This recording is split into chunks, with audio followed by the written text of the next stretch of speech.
أعوذ بالله من الشيطان اللعين الرجيم. بسم الله الرحمن الرحيم.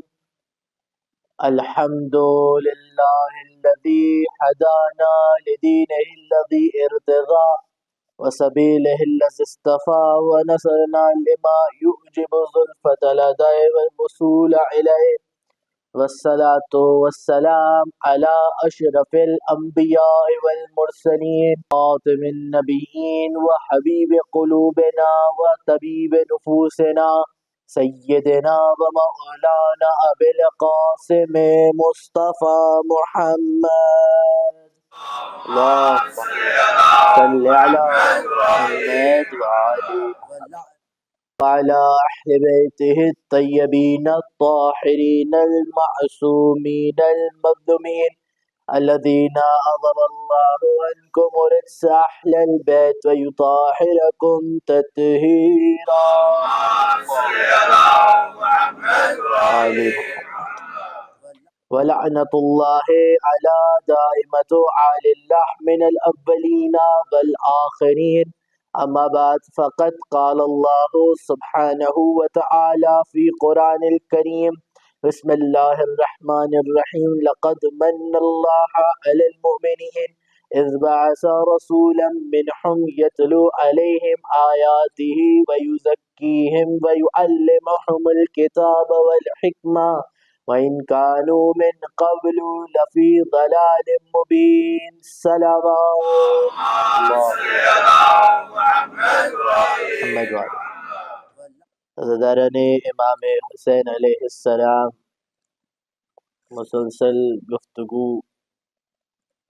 بعنوان صلہ رحمی جاری و ساری ہے، اور یہ آج ہماری دوسری نشست ہے اس موضوع پر۔ غیر محترم، کل کی تمہیدی گفتگو جہاں روک دی تھی کہ انسان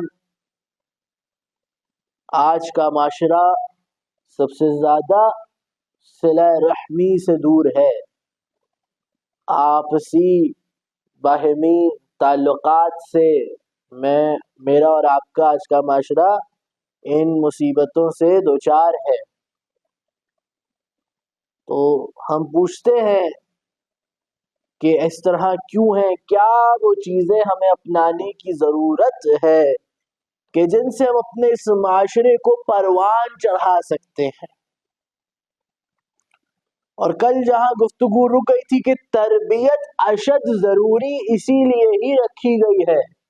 حضرات محترم، تربیت کا کام جہاں کل میں نے جملے کو روک دیا تھا کہ تربیت وہ واحد شے ہے جو انسان کو اس کے نفس کو تبدیل کرنے کے لیے اشد ضروری چیز رکھتی ہے۔ تربیت اولاد پر میری اور آپ کی ہمہ وقت نظر رہتی ہے۔ ہر باپ یہ چاہتا ہے، ہر والدین یہ چاہتے ہیں کہ جہاں میں رک گیا ہوں وہاں سے میری اولاد پروان چڑھے۔ ایسا ہے کہ نہیں؟ یہی ہر باپ کی یہی خواہش ہے، ہر والدین کی کیا خواہش ہے کہ جہاں میں رک گیا ہوں وہاں سے میری اولاد آگے بڑھے۔ تو سورۃ البقرہ کی ان آیتوں کو ٹٹولنا پڑے گا کہ جہاں حضرت ابراہیم نے سوال کیا پالنے والے سے، اس قل ابراہیم، حضرت ابراہیم نے سوال کیا پالنے والے سے کہ پالنے والے، جو تو نے مجھے امامت عطا کی ہے، میں چاہتا ہوں کہ تو اس کو میری ذریت میں بھی عطا کر۔ حضرت ابراہیم کی دعا ہے پالنے والے۔ تو بے اختیار خداوند متعال کی کیا آواز آئی؟ قرآن کی سند کیا آواز آئی؟ لا ینال عہد الظالمین، کہ خدا بے شک عطا کرے گا، لیکن اگر ذریت میں کوئی ظالم ہے تو امامت نہیں دی جا سکتی۔ حضرات محترم، یعنی پالنے والے نے پہلا اشارہ حضرت ابراہیم کو کہا کیا کہ اس کا نفس اگر اس میں ظلم ڈھانا ہے، اگر اس کے اندر تکبر ہے، یہاں سے ظالمین سے کیا مراد ہے؟ حضرات محترم، قرآن کے حرف بہ حرف کا ایک بیک گراؤنڈ دیکھا کریں. ظالم سے کیا مراد ہے؟ کیا ہم ظالم ظاہری معنوں والا لیتے ہیں کہ اس نے فلاں کا حق نہیں دیا تو یہ اس نے ظلم کیا، کسی نے اس فلاں کا اس کو مارا پیٹا تو ظلم کیا؟ ظاہر مطلب یہ سب چیزیں ظلم ہے، لیکن اپنے نفس کے ساتھ ظلم کرنے والے کو بھی ظالم کہا جاتا ہے، اپنے نفس کے ساتھ ظلم کرنے والے کو بھی ظالم کہا جاتا ہے. کس طرح کہ پالنے والے کی تمام فرمودات پر وہ جانتے بوجھتے عمل نہ کرے، اسے اپنے نفس پر ظلم کرنا کہتے ہیں. درود بھیجے بر محمد وآلہ.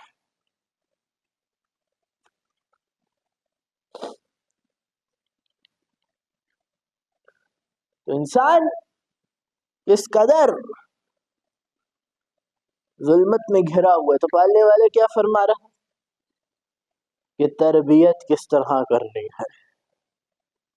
اس تربیت میں ہر پہلو آپ کو پہلے نظر آئے گا کہ آپسی محبت جب تک آپ قائم نہیں کریں گے اپنی اولاد میں، آپسی محبتوں کو قائم کر، اس بھائی کو دوسرے بھائی سے اس کی عزت و احترام کرنا سکھائیں. چھوٹے کو چھوٹے بھائیوں کو، چھوٹی بہنوں کو بڑے بھائیوں کا عزت و احترام کرنا سکھائیے. یہ ذمہ داری ہماری ہے.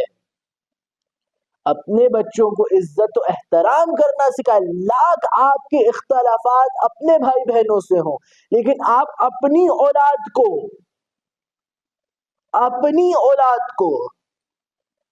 محبت عزت احترام کرنا سکھائیں اپنے بہن بھائیوں سے، یعنی اس کے چچا چچیوں سے، ماما، اس کی جو جتنے رشتہ دار ہیں. آپ کے اختلافات کیوں نہ ہوں، ہوتے ہیں اختلافات زندگی کے اندر، انسان معصوم تو نہیں بھیجا گیا نا. لیکن یہاں تربیت پھر آتی ہے کہ آپ اس اولاد کی تربیت کیسے کرتے ہیں. اختلافات اپنی جگہ کہلائی جاتی ہے، نفرتیں اپنی جگہ کہلائی جاتی ہیں. غدار محترم، بڑا فرق ہے ان دو لفظوں میں. اختلاف اور نفرت کے اندر بڑا فرق ہے، یہ بات یاد رکھیے گا. اختلاف رائے پر ہوتا ہے، بحث میں ہوتی ہے اختلاف، وہاں پر کینہ پروریاں نہیں رکھی جاتی. اذان محترم، بدگمانیاں نہیں رکھی جاتی. اذان محترم،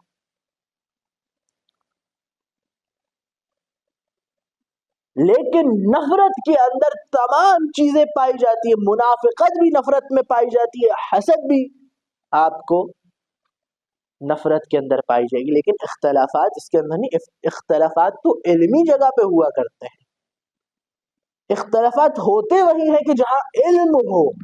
اذان علم ہوگا، علمی گفتگو ہوگی. اور مجھے امام حسن مجتبی علیہ السلام کی وہ حدیث یاد آ گئی کہ آپ نے فرمایا کہ اپنا علم دوسروں کو بانٹو اور دوسروں کا علم لو تاکہ اس سے علم کی فروغ ہو سکے. سبحان اللہ. امام فرما رہے علم کو فروغ دو. کس طرح کہ اپنا علم دوسروں کو بانٹو اور دوسرے تمہیں اپنا علم بانٹیں تاکہ علم کو فروغ مل سکے. اور ہم آج کا اگر معاشرہ لے لیں تو جان پوچھ کر کسی کو کوئی بات نہیں بتاتے کہ اگر اس کو پتہ چل گئی تو زیادہ فائدہ نہ اٹھا لیا جانے. تو بات پہلی سیڑھی صلہ رحمی کے لیے پہنچنے کے لیے پہلی سیڑھی ہمارے پاس تربیت آ پہنچی کہ تربیت اولاد سب سے زیادہ اشد ضروری ہے. کہ تربیت اگر صحیح ہوگی، بیسک دیکھیں، اگر پہلی سیڑھی صحیح ہو تو انسان دوسری سیڑھی پر قدم رکھ سکتا ہے. لیکن اگر پہلی سیڑھی پر ہی زنگ لگا ہو، پہلی سیڑھی ہی ٹوٹی ہوئی ہو تو کس طرح دوسری جگہ جایا جائے گا. درود بھیجیے بر محمد وآلہ.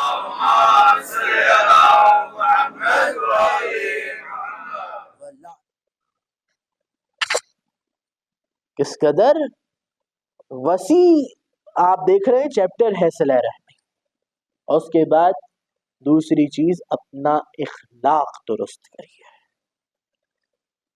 دیکھیں تربیت ٹھیک ہے نا تو یہ سب چیزیں خود بخود ٹھیک ہوتی چلی جائیں گی. لیکن کہیں کہیں جگہ پر تربیت ٹھیک ہوتی ہے لیکن اس کے بعد اگر آپ کا اپنا اخلاق ٹھیک نہیں ہے، اخلاق صلہ رحمی کے لیے دوسری سیڑھی اخلاق، اپنا اخلاق ٹھیک کریے. اپنا بولنا ٹھیک کریے، اپنا بتانا ٹھیک کریے، اپنا چلنا پھرنا ٹھیک کریے۔ تکبر اس ذات کو ہی زیب دیتا ہے کہ جس نے یہ سب چیزیں بنائی ہو، جو ہم اللہ رب العزت کو کیوں کہتے ہیں کہ جو تکبر جس کو زیب دیتا ہو، کیونکہ اس نے بنائی ہیں یہ سب چیزیں، وہ ان پہ قدرت رکھتا ہے۔ میں اور آپ ہم وہ بشر ہیں جو ہم کسی چیز پہ قدرت نہیں رکھتے عزیزان محترم۔ اس کے بعد بھی اس نے ہمیں اشرف المخلوقات کہا ہے، قدرت نہیں رکھتے پھر بھی اشرف المخلوقات کہا ہے۔ کیوں؟ اس شعور کی وجہ سے، اور یہاں اس شعور سے مجھے اپنا اخلاق ٹھیک کرنا ہے عزیزان محترم۔ اگر اخلاق ٹھیک نہیں ہے تو ہر چیز آپ کی ریزہ ریزہ ہو جایا کرتی ہے، چاہے وہ آپ کی نماز ہو، آپ کی دعائیں ہوں، آپ کے حج ہوں، آپ کے عمرے کیوں نہ ہوں، زیارات مقامات مقدسہ کیوں نہ ہوں، اگر آپ کا اخلاق ٹھیک نہیں ہے۔ اور اگر یہی دیکھنا ہے تو چلیے رسول اللہ صلی اللہ علیہ وآلہ وسلم کے دربار میں 40 سال۔ دیکھیں ہمارا میرا اور آپ کا عقیدہ یہ ہے کہ رسول تب سے نبی ہے کہ جب اس کائنات میں کچھ نہیں تھا، اور خدا کی قسم ایسا ہی ہے، میرے رسول نے خود ہی فرمایا کنت نبیا آدم بین وطین، جب بھی نبی تھا، ارے جب آدم کا پتلا مٹی اور پانی کے درمیان تھا، لیکن جب وہ نبی اس جاہل عرب معاشرے میں آیا تو میرے رسالت مآب صلی اللہ علیہ وآلہ وسلم نے کیا کیا؟ آتے ہی کیا اسلام کا سب سے پہلے ان کے اوپر غلبہ ڈال دیا؟ نہیں، 40 سال میرا رسول اخلاق پیش کرتا رہا، 40 سال اخلاق سے اس جاہل عرب کے معاشرے کو اپنی طرف بلایا۔ 40 سال 40 سال صرف رسول نے اخلاق پیش کیا۔ کیوں؟ کیونکہ یہ یاد رکھیے کہ اگر آپ اپنی کوئی چیز کسی کو دینا چاہتے ہیں تو سب سے پہلے اپنا اخلاق ٹھیک کریے، اپنے دل، اس کے دل میں اپنی جگہ بنائیے کس چیز سے؟ اخلاق سے۔ اور خدا کی قسم 40 سال بعد جب میرے رسول نے ظاہری طور پر اعلان نبوت کیا تو کوئی یہ کہہ نہیں سکتا تھا کہ نعوذ باللہ یہ جھوٹ بول رہے ہیں، کیونکہ گواہی دیا کرتے تھے کہ اس سے زیادہ صادق و امین ہم نے دیکھا نہیں۔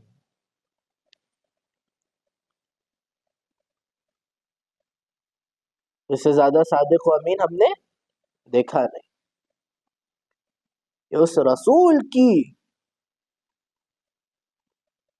رسول کے اخلاق کی آپ تربیت دیکھیں، ترویج دیکھیں کہ پہلے آپ نے عرب کے معاشرے سے منوایا کہ صادق و امین کس چیز کو کہا جاتا ہے، اس جاہل عرب معاشرے میں کہ جہاں لوگ بیٹیوں کو زندہ دفن کر دیا کرتے تھے۔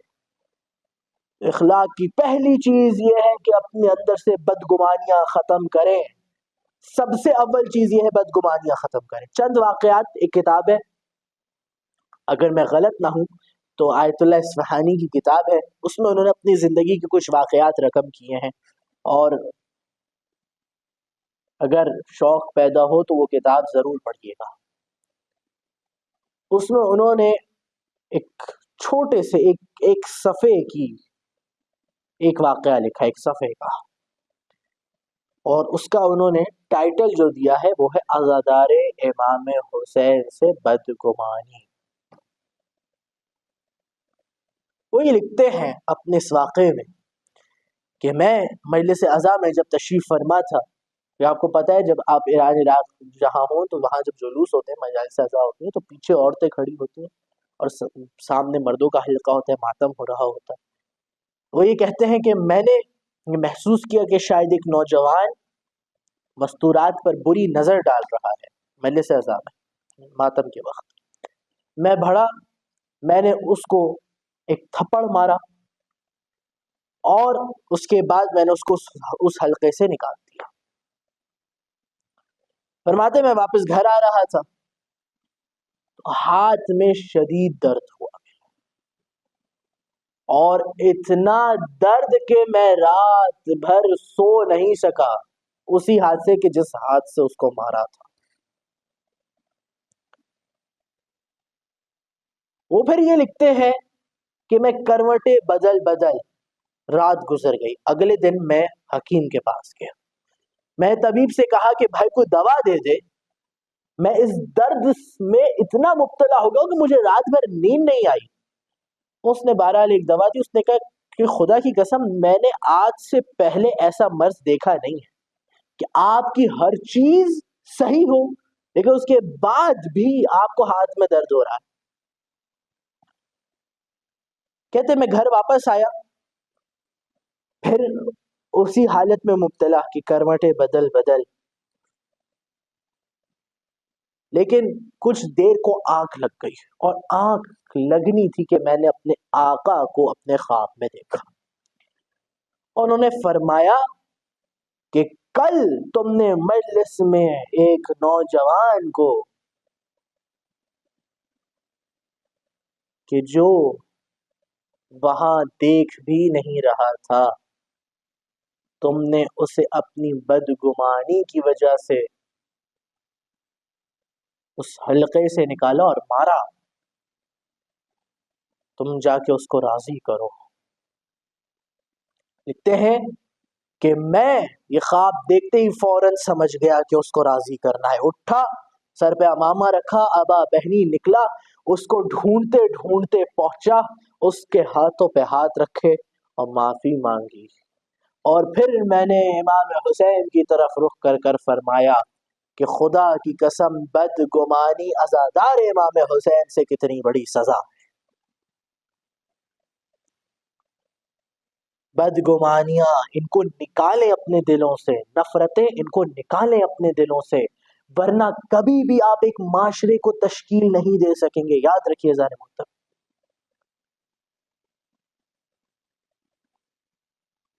آج ہم نے اپنی زندگیوں میں یہ سوتیلے رشتے, سگے رشتے بنائے ہوئے ہیں. ائمہ معصومین کے پاس کہیں یہ سوتیلے سگے رشتے نہیں.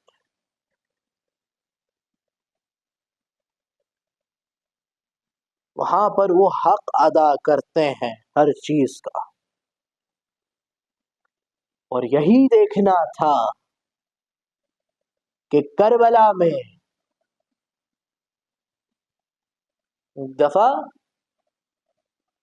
امام حسین نے حضرت قاسم کو دیکھنا شروع کیا اور دیکھا کہ آج بھتیجے میں بہت کلبلی ہے. دیکھیں چچا ہونے کا حق نبھا رہے امام حسین, اپنے بھائی کی نشانی کو بچا رہے ہیں, حضرت قاسم کو اجازت نہیں دیتے. بس یہ سننا تھا کہ مادر گرامی نے امام حسن کی ایک وصیت عطا کری, کہا جاؤ یہ چچا کے سامنے جا کے لے جاؤ. حضرت قاسم آئے, وصیت کو پیش کیا. بس امام حسین کو وہ بچپن کا واقعہ یاد آ گیا کہ جب بی بی فاطمہ زہرا صلوات اللہ السلام اللہ علیہا نے تسبیح کے دانوں کو پرویا اور کہا بچوں آپ دونوں آپس میں بیٹھیے, دیکھتے ہیں کس کے پاس زیادہ آتے ہیں. ایک دانہ بچ گیا تھا, جبرائیل امی اترے اور دانے کو آدھا آدھا کر دیا, کہا پالنے والا ان دونوں کو ایک نگاہ سے دیکھتا ہے. بس یہ سننا تھا. وصیت پڑھی, وہاں لکھا تھا کہ حسن اپنی طرف سے کربلا میں حسین تجھ پر اپنا قاسم عنایت کرتا ہے. یہ کہنا تھا. حضرت قاسم اتنے چھوٹے تھے کہ تمام مقتلوں نے لکھا کہ پہلا شہید ہے کہ جس کو ایک دفعہ حضرت عباس نے سوار کرایا, امام حسین نے سوار کرایا, اور بس حضرت قاسم نکلے, جنگ کی جوہر علی کو دکھایا, جوہر حسن کو دکھایا, اور پہلا شہید کے جس نے آواز دی اماں میری خبر لیجئے, یہ کہنا تھا کہ امام حسین پہنچے لیکن قاسم کے 72 ٹکڑے ہو چکے تھے. ابا کے دامن میں ایک ایک ٹکڑے کو حسین نے اٹھاتے اٹھاتے واہ حسنا واہ قاسمہ واہ حسینہ